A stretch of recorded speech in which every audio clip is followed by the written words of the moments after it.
Assalamualaikum warahmatullahi wabarakatuh. Sahabat Hikmah, pagi-pagi gini enaknya menikmati jajanan dari ketan berbentuk lonjong dan dilapisi gula merah ini nih.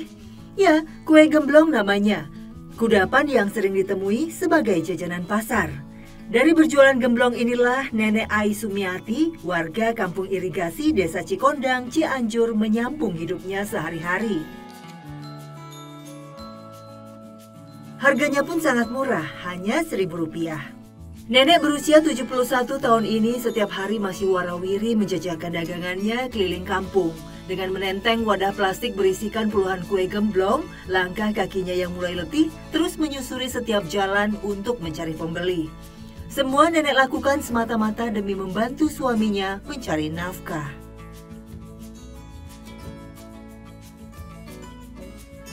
Sampai atuh udah lusuk, sangkeng, beras, butuh juga punya anak yang itu mana dua nggak usaha, satu sakit, dua kayak yang eta kurang gitu kan, mutannya kurang. Penghasilan yang diperoleh Nenek Sumiati tidaklah menentu.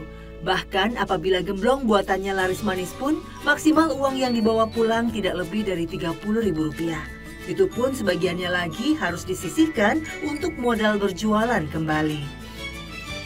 Bisa dibayangkan kalau dagangannya tidak laku, modalnya saja tidak bisa kembali.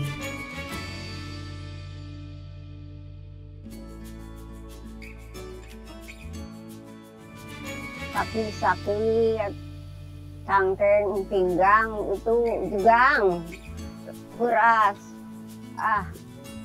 segala rupiah lah karawas gitu. Kadang-kadang mah eta tentu sepi mah, gemblong teh minta yang mesel gitu sepi mah. Usianya yang sudah sepuh terkadang membuat nenek sering kelelahan, hingga tak sadar ada saja barangnya yang terjatuh ketika berjualan.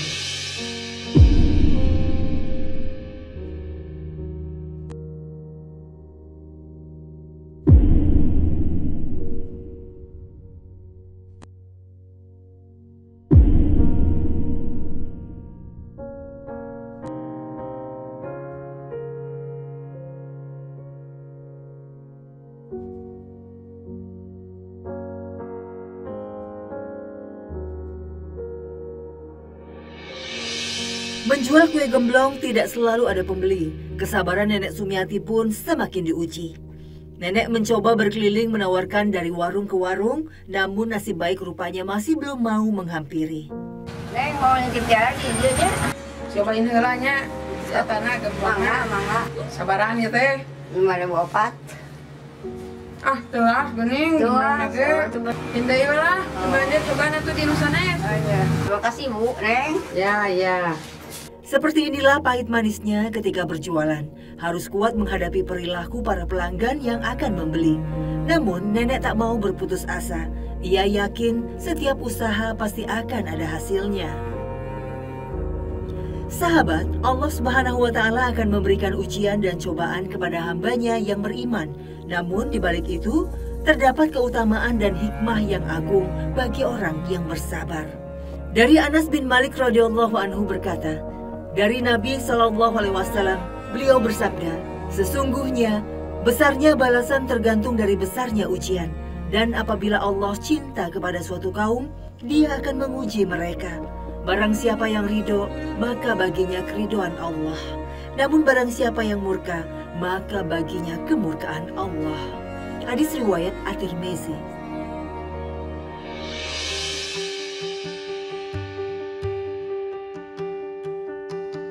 Bi hoyong ieu bi.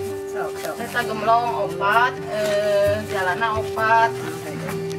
Pokona teh enak, jeung cipanas, teh bi. Enak, mantap, renyah, gurih. Sore sama air hangat, kopi, sama anak-anak rame-rame. Kalau sedikit 15.000-an, kalau banyak orang itu tuh banyak saudara suka pesen 20. Berapapun rezeki yang diperolehnya hari itu, Nenek Sumiati selalu berusaha untuk berbagi. Tidak mesti berupa uang, karena belum tentu nenek juga punya uang lebih. Terkadang ia sengaja menyisakan dagangan gemblongnya untuk diberikan kepada orang lain. Masya Allah.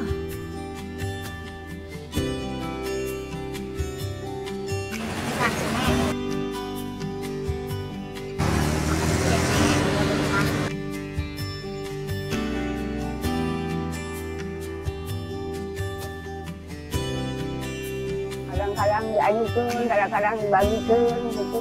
Berbekal pendapatannya dari berjualan, Nenek Sumiati membelanjakan sebagian uangnya untuk membeli bahan-bahan yang diperlukan untuk membuat gemblong. Seperti tepung ketan, gula merah, kelapa, garam, dan gula putih. Kalau uang modalnya pas-pasan, nenek pun terpaksa hanya membeli bahan secukupnya dan hanya membuat gemblong sedikit saja.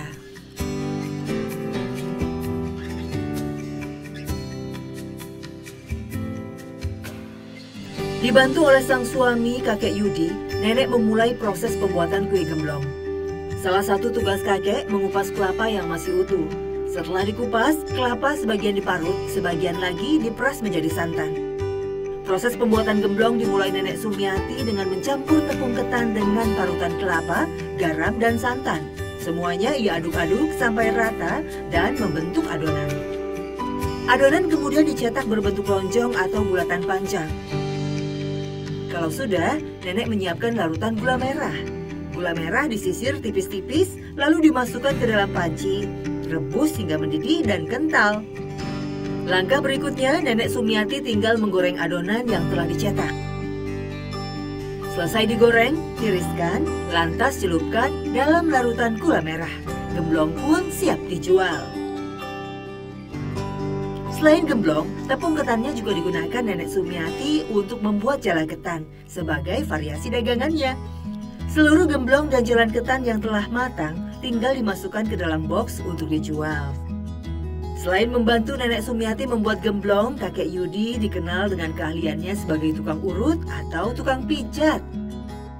Assalamualaikum. Waalaikumsalam. Ya diurut bah. Oh, kenapa ya? Ini keseleo bah. Main bola. Nih, masuk. Rupanya keahlian yang kini menjadi mata pencaharian kakek itu didapatkannya secara turun-temurun dari orang tuanya dulu. Walau setiap hari belum tentu ada pasien, namun setidaknya kakek bisa sedikit membantu agar istri dan anak-anaknya bisa makan seadanya. Bagaimana yang mau dipijit aja ya? Mau seleo, mau sakit kepala, sakit pinggang. Sebelum memutuskan menjadi tukang urut, kakek sudah mencoba berbagai pekerjaan, mulai dari berjualan bubur hingga menjadi tukang cukur. Namun, tidak ada satupun dari pekerjaan itu yang bisa menjamin mendapatkan penghasilan tetap. Kesulitan hidup untuk pekerjaan ya, jadi tidak menetap. Dulu pernah menjadi aparat desa ya, sebagai aparat desa, dan sekarang sudah dipisah menjadi petugas pembantu pencatat nikah. Menjadi tukang urut, kakek tidak pernah mematok harga tertentu. Pasien yang ia pijit membayar kakek dengan sukarela. Dan kakek pun menerimanya dengan ikhlas, disertai rasa syukur tanpa melihat besar kecilnya nominalnya.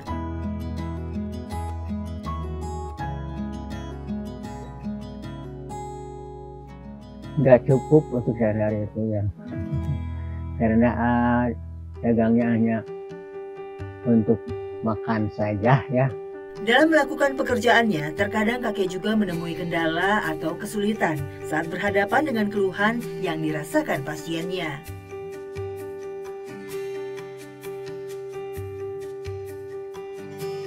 Kesulitannya apa tuh?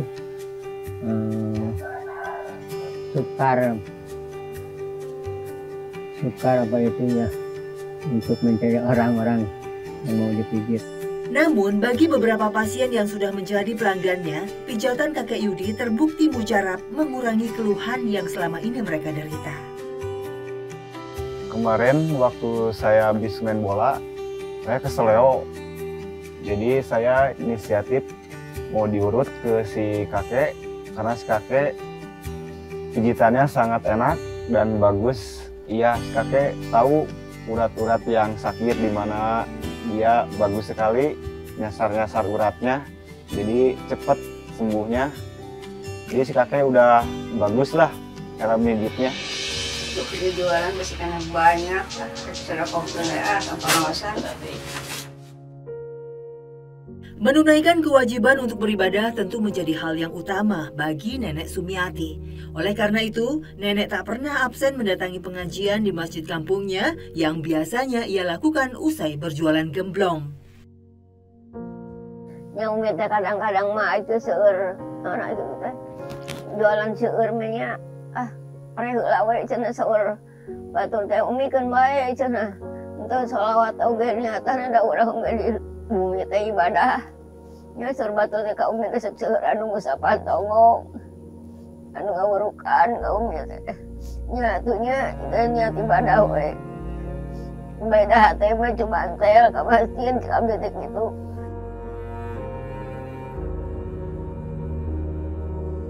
Bahkan Nenek selalu menyumbangkan gemblong buatannya untuk dinikmati sebagai hidangan usai pengajian. Beribadah sekaligus bersodakoh semampu Nenek.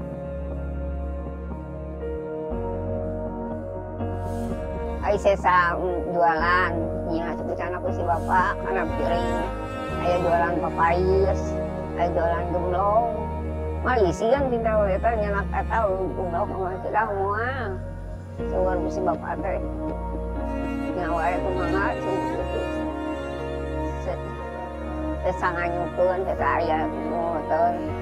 Nah, terus Pak bisa dispasikeun gitu pembantu sekali gitu. Di sana kan masjid sekali. Menyadari usianya yang menua, Nenek makin sering menghabiskan waktu luangnya dengan mendekatkan diri kepada Allah Subhanahu wa Ta'ala.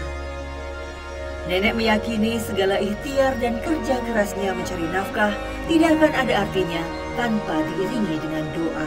Ya Allah ya Rabbi, ya Allah pangeran Abi, Gusti Abi udah kuat iman Islam, rujukkan ibadah. Anak Abi tinggal roles, ngambilkan kirangkan miliknya, bisa nyampein dosana, bisa dapat dunia akhiratnya ya Allah.